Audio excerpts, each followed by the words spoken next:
بسم اللہ الرحمن الرحیم الرحمن علم القرآن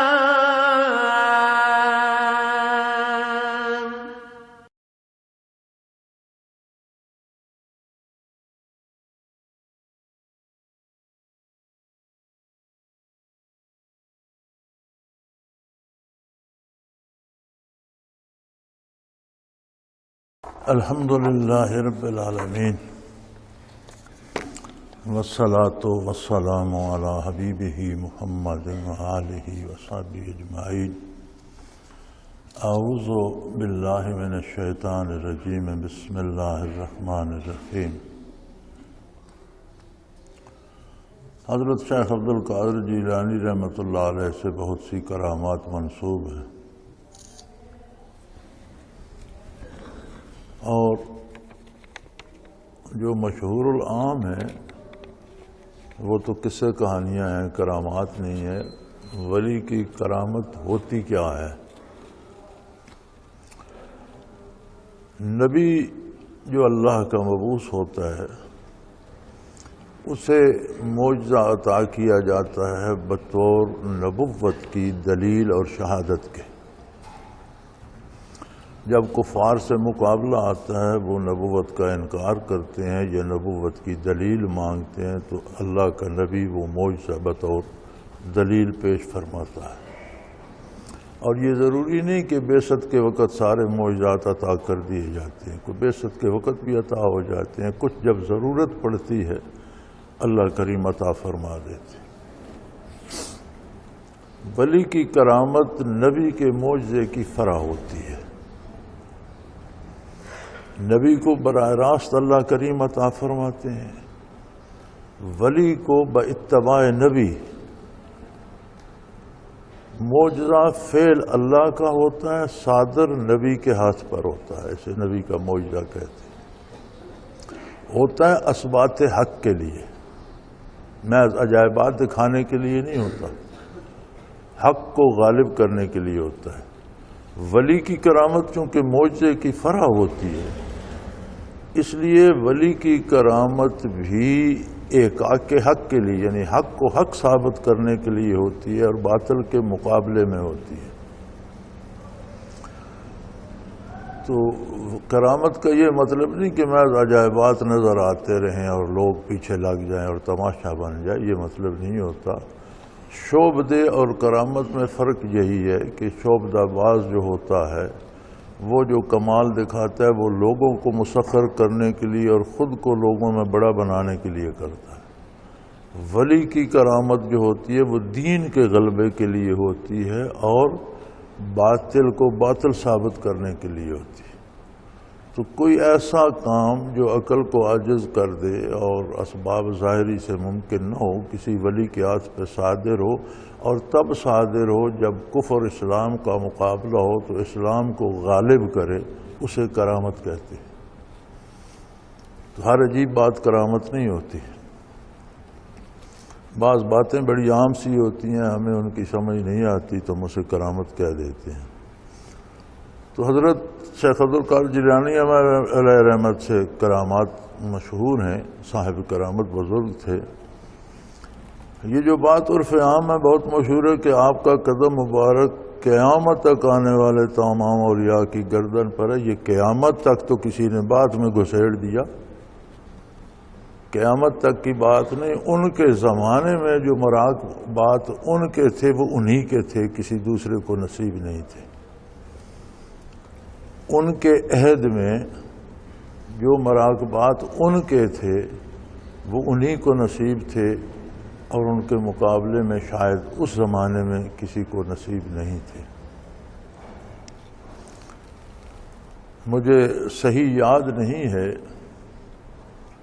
لیکن عالم حیرت، عالم امر کے کسی دائرے میں ان کا وصال ہوا، اور یہ بہت بلند مقام ہے۔ سارے عرش گزر کر عالم خلق ختم ہو کر عالم امر شروع ہوتا ہے۔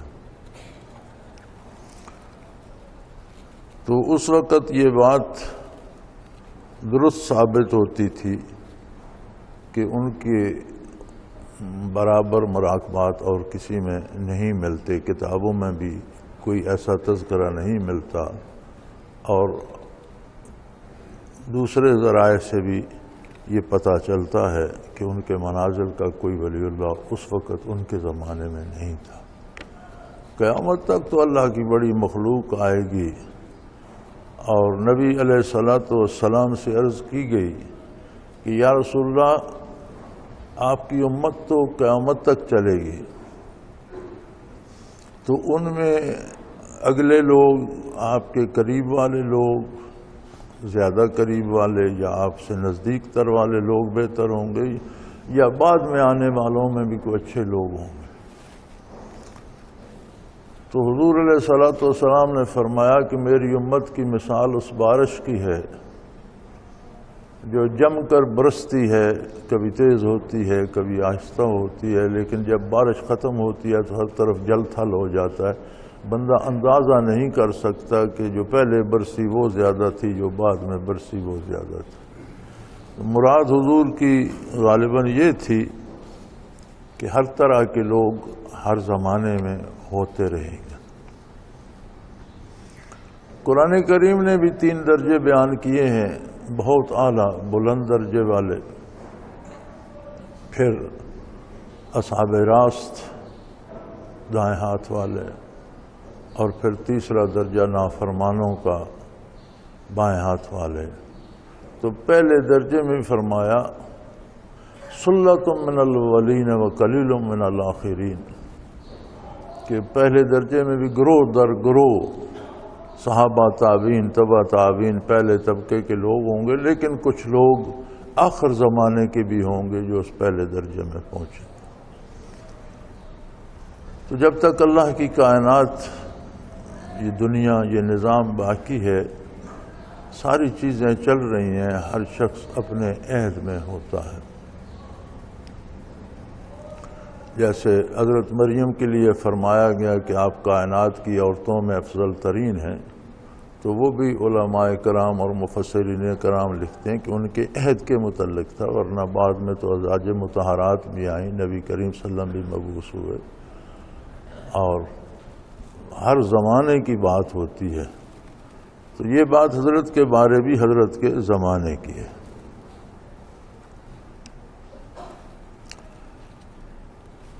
دوسرا انہوں نے لکھا ہے، آپ سے یہ بات بھی مشہور ہے کہ جنات کو انسان سے اتارتے وقت ان کا نام ضرور لیا جاتا ہے۔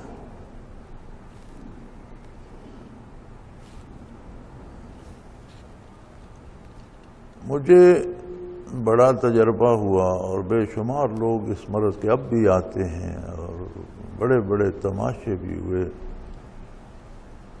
تو مجھے تو جب سابقہ پڑا ہے کسی جن والے سے، تو جن کو ڈانٹا ڈبکا ہے، بلکہ بعض اوقات بکواس بھی کیے ہیں کہ دفع ہو جاؤ، یہ کرو، اس کے بعد پھر نہیں آیا، پتہ نہیں کون کس کا نام لیتا ہے۔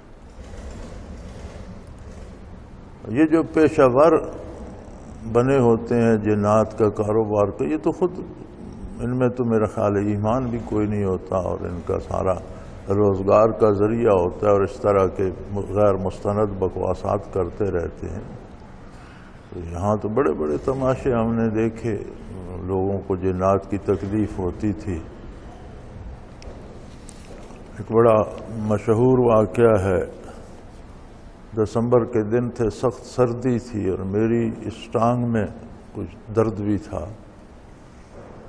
تو یہاں منارے کا ایک لڑکا تھا، ابھی زندہ ہے وہ، اسے جن پکڑتے تھے، 1-2 دفعہ میرے پاس آیا، تو میں نے کہا آج یہاں بیٹھو، نماز روزہ کرو، اللہ اللہ کرو، ٹھیک ہو جاؤ گے۔ وہ کہنے لگا مجھ سے نمازیں نہیں پڑھی جاتی، نہ مجھ سے اللہ اللہ ہوتی ہے، ویسے ہی مجھے ٹھیک کر۔ میں نے کہا ویسے مجھ سے ٹھیک نہیں ہوتے، جاؤ۔ پھر ایک بہت بڑا جنات کا عامل ہوتا تھا جیل میں، میں نے اسے کہا، وہ آ گیا، 2-3 دن اس کے ساتھ لگا رہا، پتہ نہیں کیا کرتا رہا، دم چھو رات دن کرتا رہا، اور تیسرے دن وہ چلا گیا۔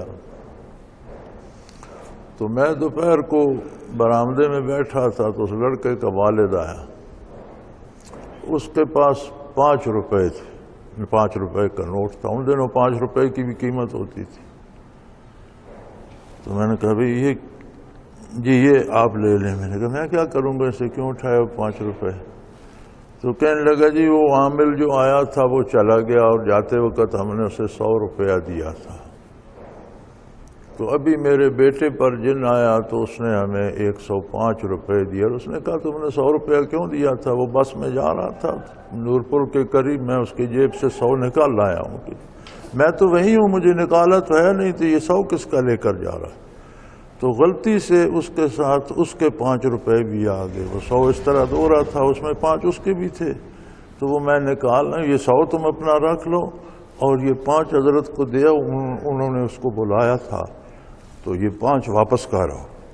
میں نے کہا جب جیلم جا کر دیا مجھے میرے گلے کیوں ڈالتے؟ بہرحال وہ وہاں 5 چھوڑ کر چلا گیا۔ تو وہ اس کو لڑکے کو پکڑ لیتے تھے، باہر بھگا لے جاتے تھے۔ بہت بلند پہاڑی ہے ہمارے گاؤں کی، نیچے پیچھے بہت بڑی گہری ویلی ہے، وہ اوپر سے پکڑنے جاتے تو اس کی آواز نیچے سے آتی، اسے اٹھا کر نیچے لے جاتے، وہ نیچے گرتے پڑتے نیچے پہنچتے تو وہ اوپر ہوتا۔ اس طرح ان سے تماشا بنا رہا تھا۔ وہ چلتا رہا۔ ایک دن سردیوں کی شام کو انہوں نے پکڑا، بھگا کر رات 9-10 بجے تک انہیں خراب کرنے کے بعد وہ ایک پہاڑی کی چوٹی پر اسے لے گئے، ایک چٹان سی تھی اس پر رکھ دیے۔ یہ جو سڑک جاتی ہے سڑک کے کنارے وہ چٹان ہے، منارہ گاؤں سے نیچے اترے تو تنگ موڑ ہیں، ان کے ساتھ اوپر چٹان نظر آتی، اس چٹان پر رکھ دیا۔ اور جنات متمثل ہو سکتے ہیں، اگر وہ چاہیں تو عام آدمی کو بھی نظر آ سکتے ہیں۔ تو انہیں جنات، عورتیں، مرد، بچے نظر آتے، بہت سے وہاں تھے، اور وہ چھریاں تیز کر رہے تھے کہ ہم اس کو ذبح کریں گے، تم گھر سے جاؤ، کچھ چارپائی وغیرہ لے آؤ اور لاش لے جانا۔ منارے اڈے پہ رات گئے تک ہوٹلوں پہ لوگ بیٹھے رہتے ہیں، کوئی تاش کھیل رہا ہوتا ہے، کوئی چائے پی رہا ہوتا ہے، کوئی گپے ہانک رہا ہوتا ہے۔ وہ سارے ہوٹلوں والے بھی چلے گئے، گاؤں کے بہت سے لوگ بھی چلے گئے۔ انہوں نے اس وقت تو بجلی نہیں تھی، گیس جلائے ہوئے تھے ہوٹلوں والے، وہ گیس بھی اٹھا کر وہیں لے گئے۔ تو نیچے انسانوں کا ہجوم ہو گیا، اوپر چٹان پر جنات کا۔ بسیں گزر رہی تھیں، کوئی بسیں بھی رکی شکیں، تو جنات نے پکار کر انہیں کہا بسوں والوں کو کہ تم نکل جاؤ، تمہارا کوئی لینا دینا نہیں ہے۔ تو تماشا بن گیا۔ میں لیٹا ہوا تھا اپنے کمرے میں اور لیمپ رکھا ہوا تھا، سرہانے مطالعہ کر رہا تھا، رضائی لی ہوئی تھی، ٹانگ میں درد تھا۔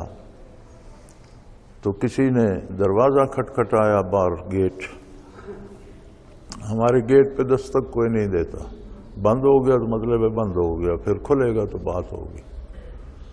تو کسی نے دستک دی، بڑی عجیب بات لگی، ملازم نے دروازہ کھولا، وہ بندہ اندر آ گیا، میری اہلیہ کا رشتہ دار تھا، اس نے شور شار مچایا، بی بی نے اندر کا دروازہ بھی کھولا، تو وہ بڑا پریشان، اور جی وہ ہمارے بچے کو ذبح کر دیں گے۔ تو وہ میرے پاس لے آئی۔ میں نے کہا یار مجھے تو تکلیف ہے، درد بھی ہے، طبیعت بھی ٹھیک نہیں، سردی سخت ہے، چلنے میں بھی دشواری ہے، تو تم جاؤ میری طرف سے انہیں کہنا کہ وہ کہہ رہے ہیں چھوڑ دو، وہ چلے جائیں۔ تھوڑی دیر ہوئی پھر آ گیا۔ پھر کیا ہے بھائی؟ وہ جی میں گیا تھا، مجھے لوگ آگے نہیں جانے دیتے۔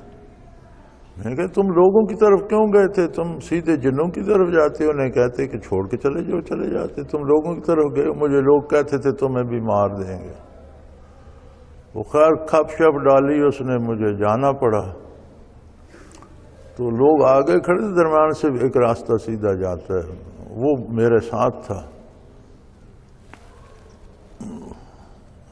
اس راستے پہ تھوڑا قریب ہم گئے تو آگے سے شور آیا، کون ہے ادھر، کیوں رہا ادھر، چلے جاؤ۔ مجھے بڑا غصہ ہے، میں نے کہا تمہاری ایسی تیسی کنجرو، دنیا کو مصیبت میں ڈال رکھا ہے بے غیرت، بھاگ جاؤ تمہاری ایسی۔ وہ بھاگ گئے، در در در در ہوتی تھی اس کے ساتھ، پہاڑی کے ساتھ۔ میں چلا گیا آگے، اوپر چٹان پر چڑھا، ان لوگوں کو بلایا، وہ آگے وہ لڑکا وہاں بے ہوش پڑا تھا، میں نے کیسے نیچے اتارو، وہ چارپائی لے آئے تھے، وہ چارپائی پہ انہوں نے ڈالا، گھر جانے تک اسے ہوش آ گیا۔ وہ دن اور آج کا دن نہ اس نے نماز پڑھی ہے، نہ اسے جنہوں نے پکڑا ہے کوئی، نہ کسی کا نام لیا ہے، نہ کوئی کلام پڑھا تھا، نہ کوئی دم کیا تھا۔ اب تک بھی جو آتا ہے میں تو بھگا دیتا ہوں، بھاگ جاؤ تمہاری ایسی تیسی کنجروں بے ایمانوں، کیوں لوگوں کو تکلیف دے، بھاگ جاتے ہیں، کوئی نہیں آتا، پھر مڑ کے پتہ نہیں یہ آپ کس کی بات کر رہے ہیں، کس کا نام لیتے ہیں، کیا کرتے ہیں۔ تمام سپیرے جو غیر مسلم ہوتے ہیں وہ بھی سانپ کا اذن لیتے وقت ان سے مدد طلب کرتے ہیں۔ یہ تو پھر ان سپیروں کو پتہ ہوگا، ہم تو یہاں چھوٹا سا نمک دم کر کے رکھ دیتے ہیں، کسی کو سانپ کاٹے وہ تھوڑا سا نمک کھا لے، پتہ چلتا ہے وہی کچھ نہیں تھا۔ اول تو یہاں اللہ کا احسان ہے، سانپ ہیں بہت لیکن کاٹتے نہیں ہیں، آج تک کوئی ایسا اتفاق نہیں ہوا۔ ایک دفعہ کرنل بشیر مرحوم کو یہاں سانپ نے کاٹا تھا، انہوں نے اینٹ پر پاؤں رکھا تو نیچے سانپ تھا، اللہ کا شکر ہے نمک کھایا ٹھیک ہو گئے۔ ایک اس دفعہ گندم کی کٹائی میں ایک ساتھی کو یہاں سانپ نے کاٹ لیا، تو اس نے نمک جیب ہی میں رکھا ہوا تھا، اس نے تھوڑا سا نمک کھا لیا، میرے پاس آیا، سانپ نے کاٹا، میں نے کہا نمک وہ کھا لیا، میں نے کہا جاؤ اپنا کام کرو۔ تو گندم کی کٹائی کرتا رہا، اسے تو کوئی تکلیف نہیں، ٹھیک ٹھاک ہو گیا۔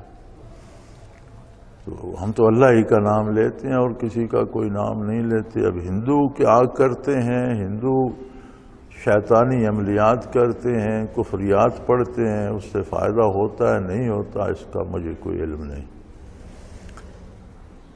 ہندوؤں کو تو چھوڑو، کبھی وائلڈ لائف میں وہ دیکھو، وہ جو سانپ پکڑنے والوں کے دکھاتے ہیں تو وہ کوئی کلام بھی نہیں پڑھتے اور سانپوں کو پکڑ کر بگائے پھرتے ہوتے ہیں۔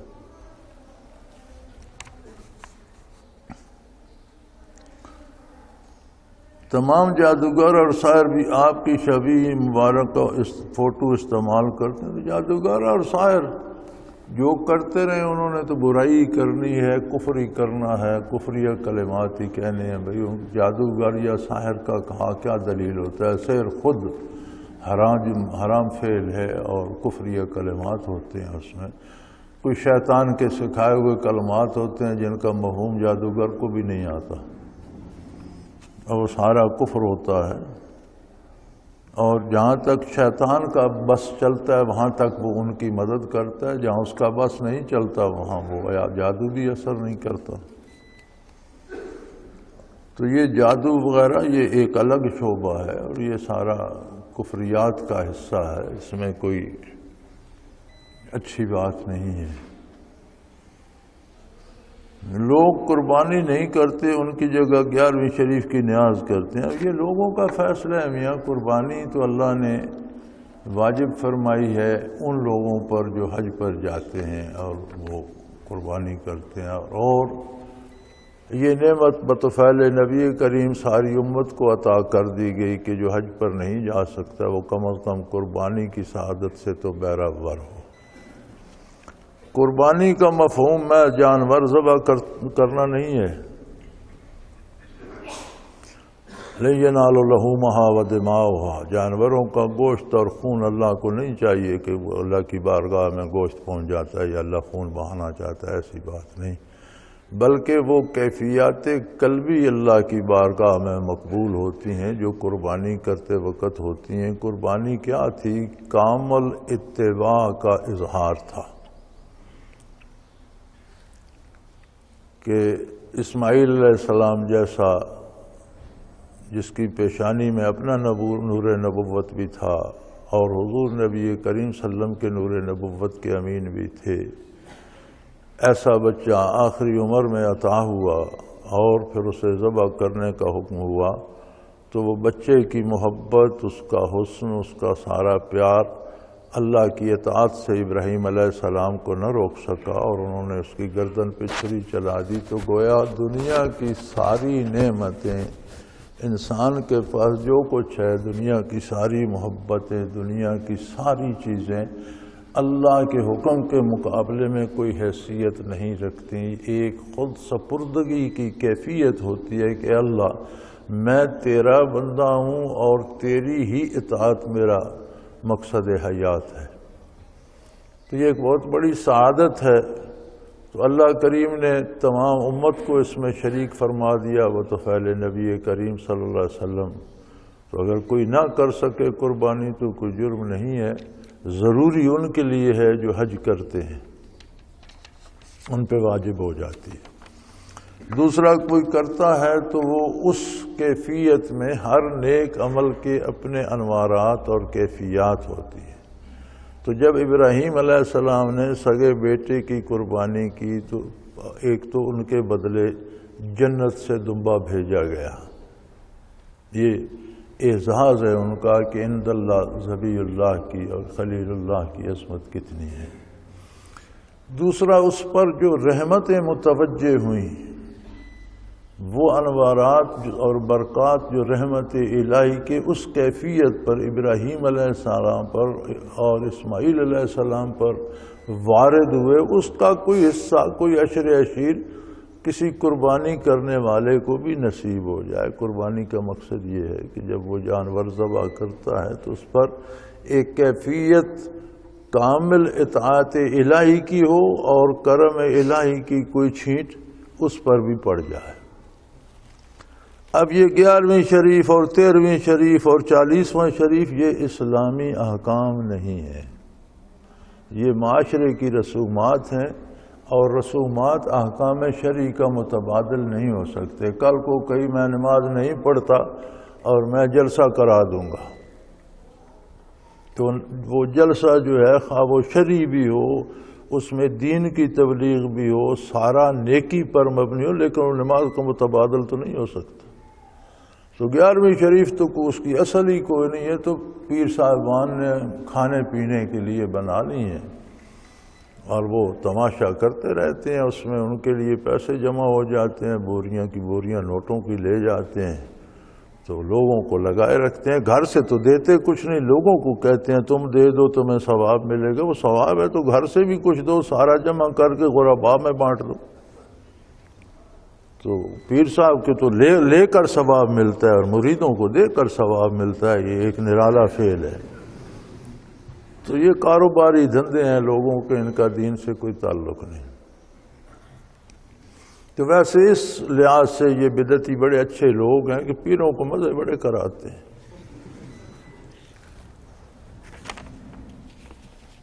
پچھلی دفعہ برطانیہ میں 11ویں شریف پر وہ پیر صاحب نے ملکہ کی بگھی جو ہے بادشاہوں کی جو وہ کرائے پر لی. انگریز بھی بڑی عجیب قوم ہے، یہ بڑے کاروباری لوگ ہیں. وہ ماں بیٹی کو بھی بیچ کھاتے ہیں، جہاں سے کوئی چیز ملتی ہو کرائے پہ دے دیتے ہیں. 50,000 پاؤنڈ میں انہوں نے شاہی بگھی کرائے پہ دے دی اور اس میں پیر صاحب بیٹھے. اس کے آگے وہ سارا وہ تھا ان کا جو ملکہ کے ساتھ سکارڈ ہوتا ہے، گھوڑ سوار اور سپاہی، یہ وہ. اور پیر صاحب بیٹھے تھے اور پیچھے مرید سڑکوں پہ دھکے کھاتے جاتے تھے. پیسے سارے مریدوں نے یہ بگھی کے جھوٹے پیر صاحب لے رہے تھے اور یہ اعلان کر رہے تھے کہ اگلے سال ہیلی کاپٹر بھی کرائے پہ لیں گے، وہ اوپر سے پھول برسا. اب اس سال وہ یہ بھی کریں گے.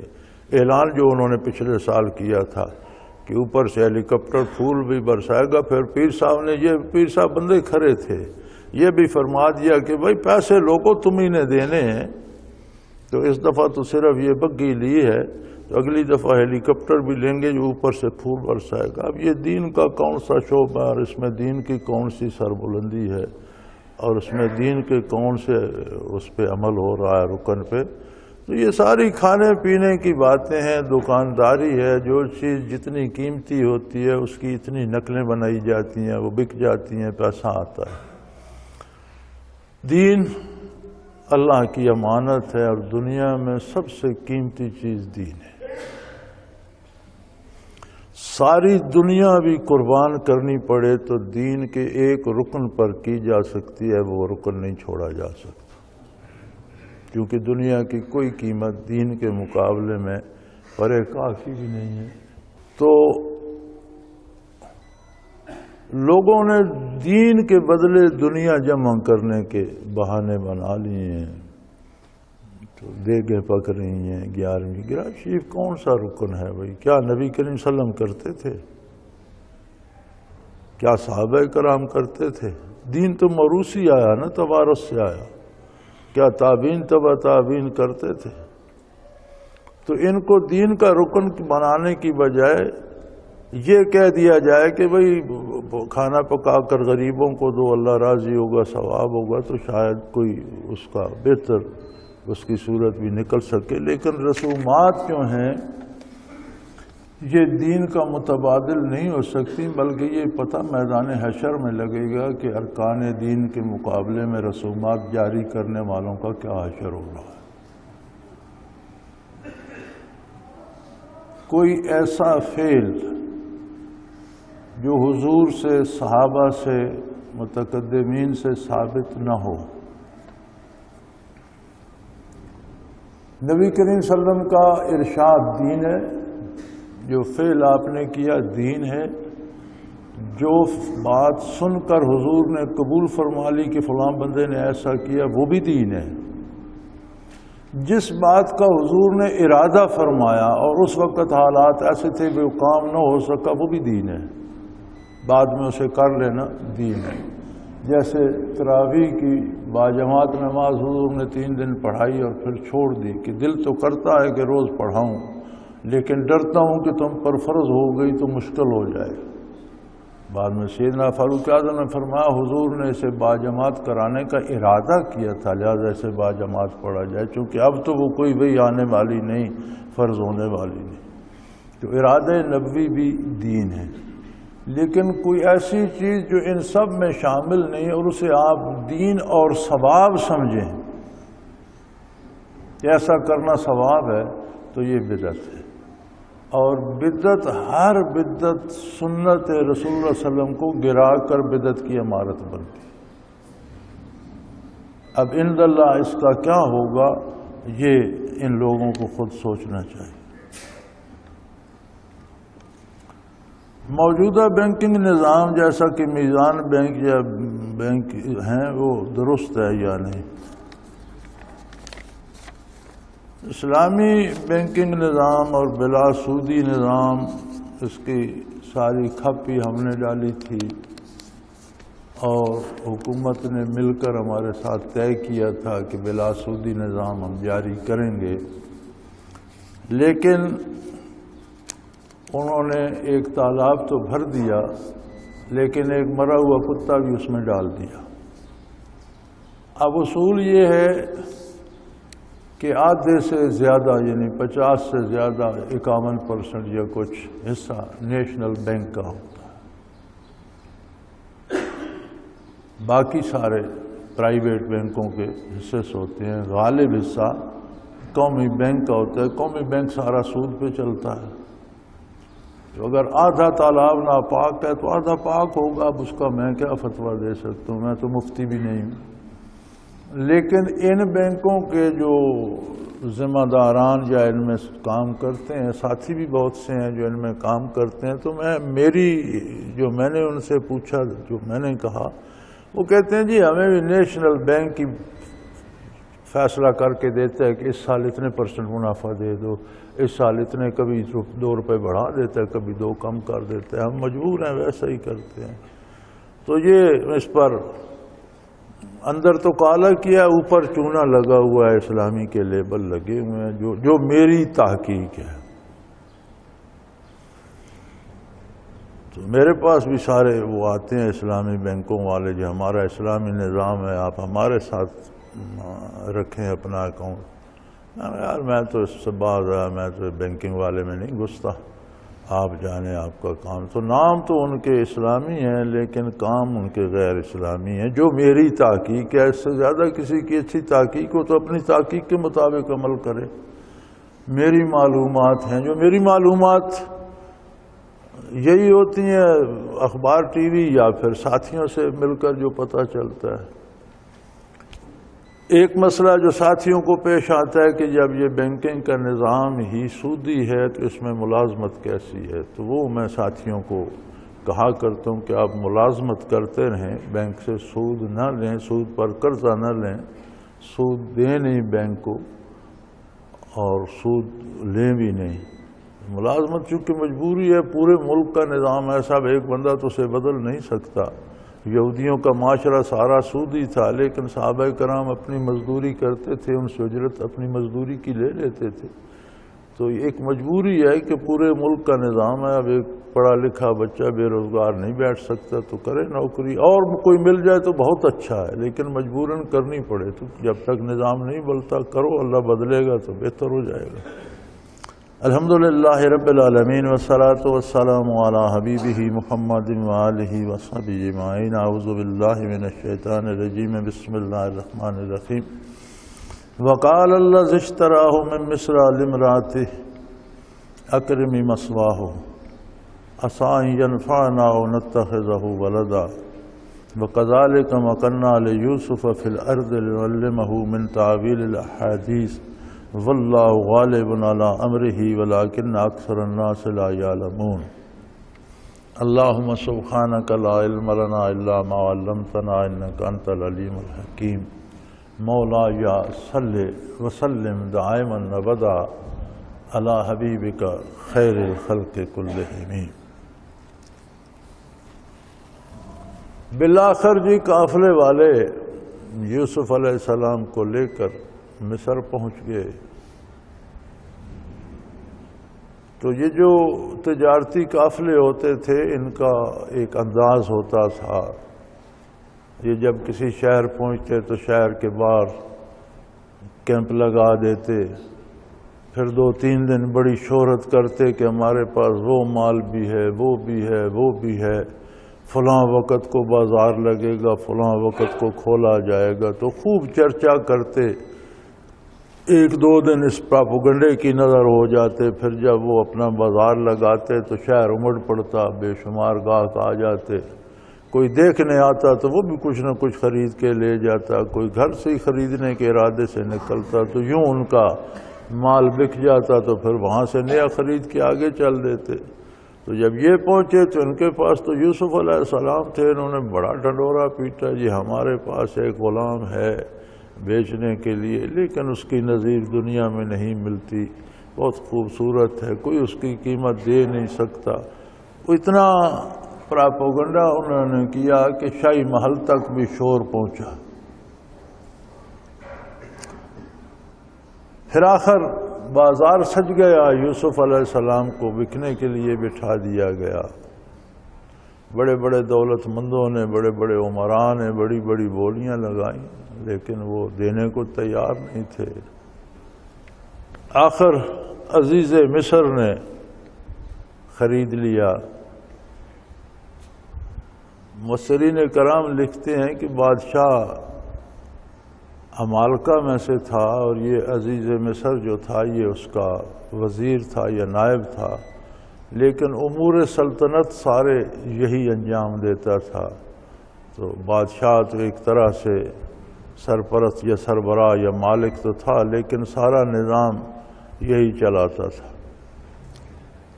تو اس نے خریدا۔ مفسرین نے لکھا ہے کہ اس نے ان کے وزن کے برابر سونا دیا، ان کے وزن کے برابر مشک دیا، اور ان کے وزن کے برابر ریشمی کپڑا دیا۔ تو یہ قیمت لگی یوسف علیہ السلام کی بازار مصر میں۔ تو وہ خرید کر گھر لایا۔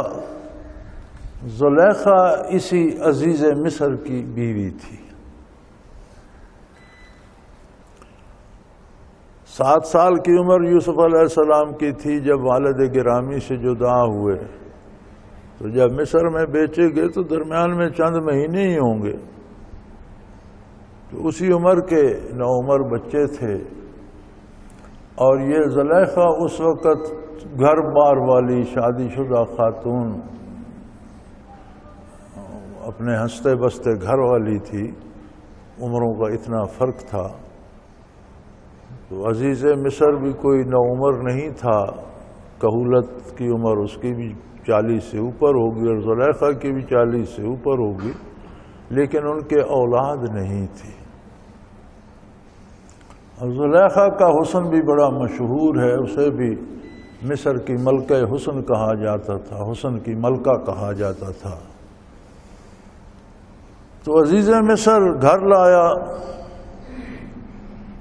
اور اہلیہ سے جو زلیخا تھی کہا اکرمی مثواہ، اس کے ساتھ بہت پیار کا سلوک کرنا، اسے غلاموں کی طرح نہ پالنا، اسے اولاد کی طرح پالنا، محبت سے پالنا، بہت خوبصورت، بہت نیک سیرت، بہت بھولا بھالا، بہت اچھا بچہ ہے۔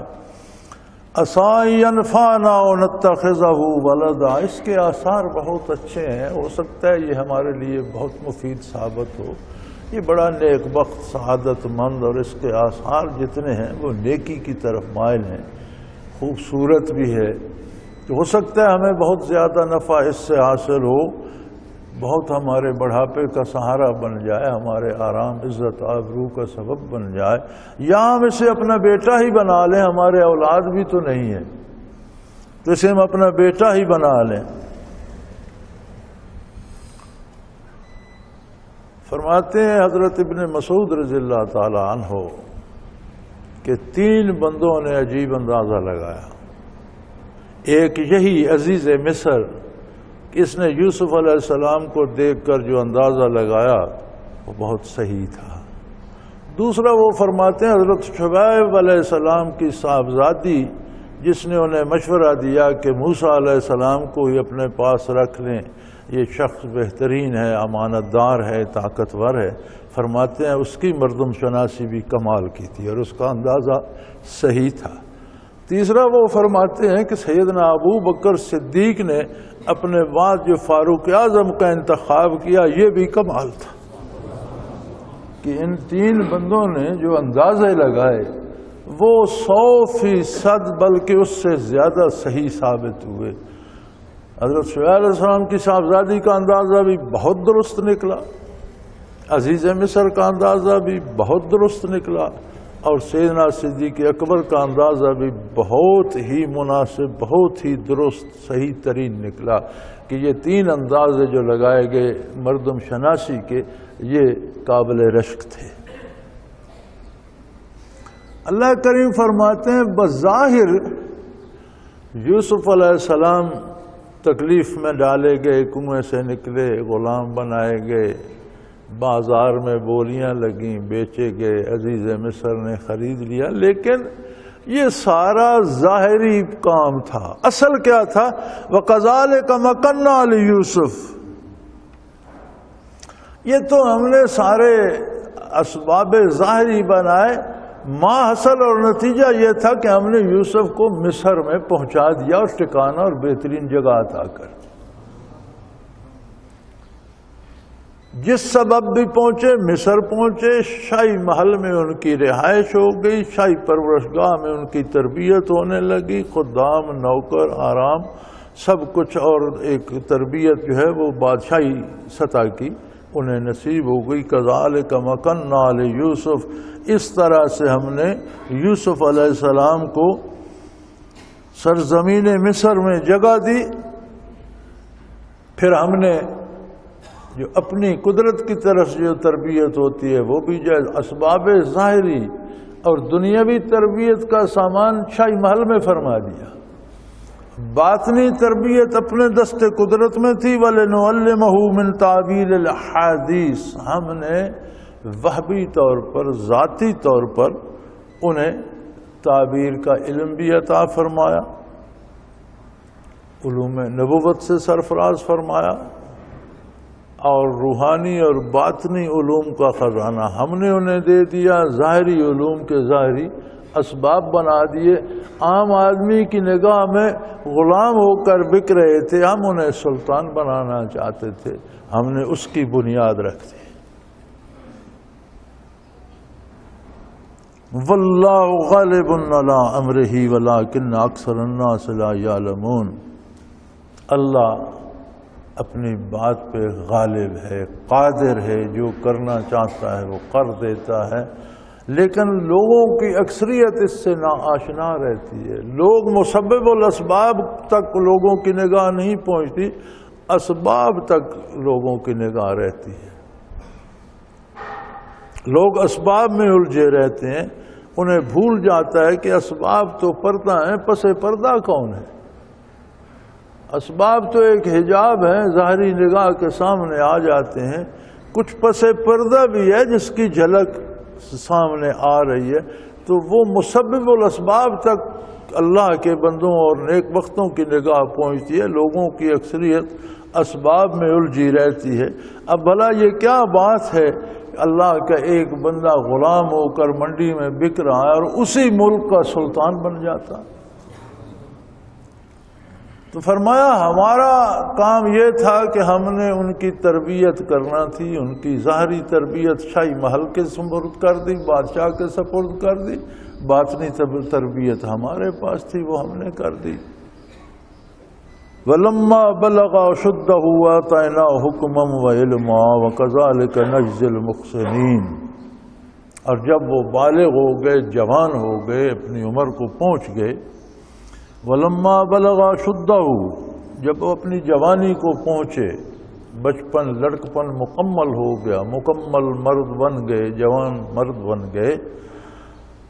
آتَيْنَاهُ حُكْمًا وَعِلْمًا ہم نے انہیں حکمت، نبوت و علما اور علم بخشا. وَكَذَلِكَ نَجْزِي الْمُحْسِنِينَ اور اللہ کے مخلص بندوں کو ہم اسی طرح بدلہ دیا کرتے ہیں. اب یہ بات یاد رکھیے گا کہ جب وہ اپنی عمر، بلوغت کی عمر پوری کر چکے اور جوانی کو، صحیح جوانی کو خود با اختیار، با ہوش و حواس اپنے فیصلے خود کرنے کے قابل ہوئے، تو ہم نے انہیں نبوت بھی عطا کر دی اور علم بھی عطا کر دی.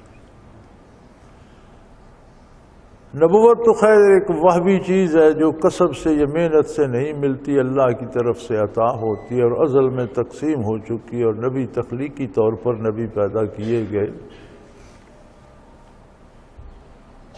لیکن علم اللہ کی طرف سے عطا ہونا، علم کا معروف ذریعہ یہ ہے کہ مختلف ذرائع سے حاصل کیا جاتا ہے، دیکھ کر، سیکھ کر، سن کر، پڑھ کر.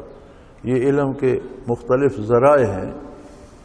لیکن اگر اس پہ غور کیا جائے تو اسے میرے خیال میں علم کہنا بھی صحیح نہیں ہے. یہ معلومات ہی ہیں. سن کر بھی معلومات جمع ہوتی ہیں، اخبار جمع ہوتی ہیں، پڑھ کر بھی معلومات میں اضافہ ہوتا ہے، دیکھ کر بھی معلومات میں اضافہ ہوتا ہے. علم چیزیں دیگر است. حقیقی علم وہ ہے جو انبیاء کو عطا ہوتا ہے اور اس میں دوسرے کسی کا کوئی دخل نہیں ہوتا، اللہ دیتا ہے اور اللہ کا نبی لیتا ہے. اسے کہتے ہیں علم لدنی.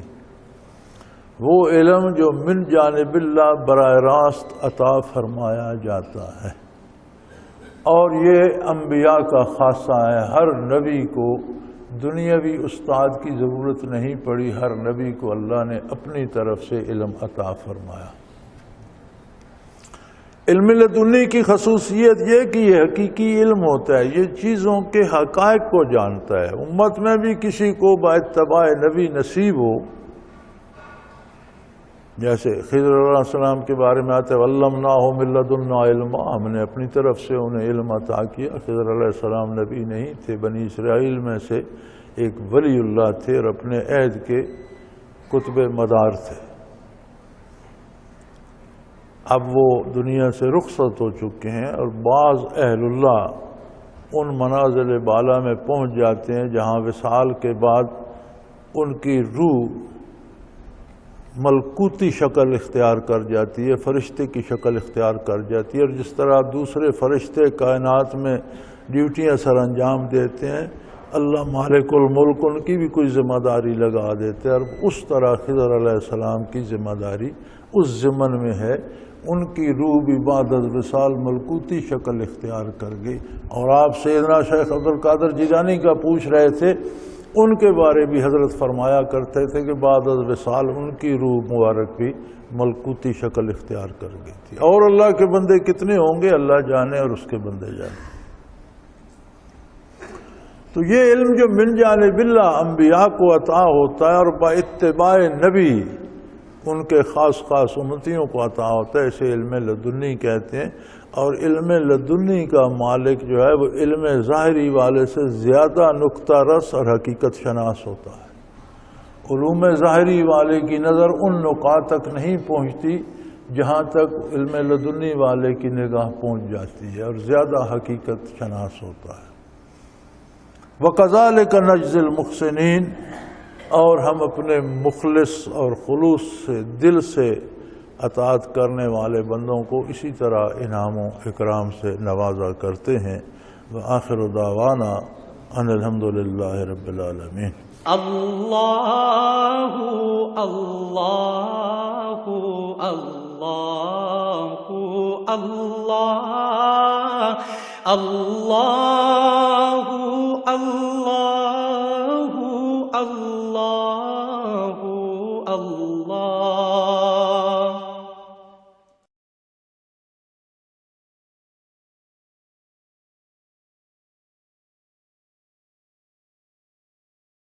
سال سے قرآن و حدیث کے اوپر خطابات کر رہے ہیں اور سلسلہ نقشبندیہ اویسیہ کے مطابق لوگوں کو ذکر الہی کی تربیت دے رہے ہیں. وہ قرآن پاک کی تفسیر ترتیب وار بیان کر رہے ہیں. تفسیر قرآن کو وہ موجودہ ملکی اور بین الاقوامی حالات کے مطابق بیان کرتے ہیں. موٹر وے سے کلر کہار کے انٹرچینج سے نکلتے ہوئے، کلر کہار کی جھیل سے ہوتے ہوئے، میانی، بوچھال اور نور پور سے گزرتے ہوئے دارالعرفان منارہ پہنچ سکتے ہیں. حضرت امیر محمد اکرم آوان نے بچیوں اور بچوں کی دینی اور دنیاوی تعلیم کے لیے سقارہ اکیڈمی کے نام سے ایک درسگاہ بھی قائم کی ہے، جس کا افتتاح ملک پاکستان کے صدر جنرل محمد ضیاء الحق نے اپنے دست مبارک سے کیا تھا. وہ تمام احباب جو اسلام کی طلب رکھتے ہیں ان سے گزارش ہے کہ دارالعرفان منارہ ضلع چکوال میں امیر محمد اکرم آوان صاحب کے خطابات سے مستفید ہوں. وہ ہر جمعے کو نماز سے پہلے بیان فرماتے ہیں. ہر ماہ کی پہلی اتوار کو ماہانہ اجتماع ہوتا ہے جس میں آپ خصوصی خطاب فرماتے ہیں اور پاکستان کے چاروں صوبوں سے احباب اس اجتماع میں شرکت کرتے ہیں. اس کے علاوہ یہاں سال میں 2 مرکزی اجتماعات بھی ہوتے ہیں، ایک رمضان المبارک میں اعتکاف کا اجتماع اور دوسرا جولائی اور اگست میں 40 دن کا اجتماع ہوتا ہے جس میں روحانی تربیت کی جاتی ہے. اپنا خون سیماب دے کر اتنا ہم کر جائیں گے، نام آقا کا چمن میں پھر رقم کر جائیں گے.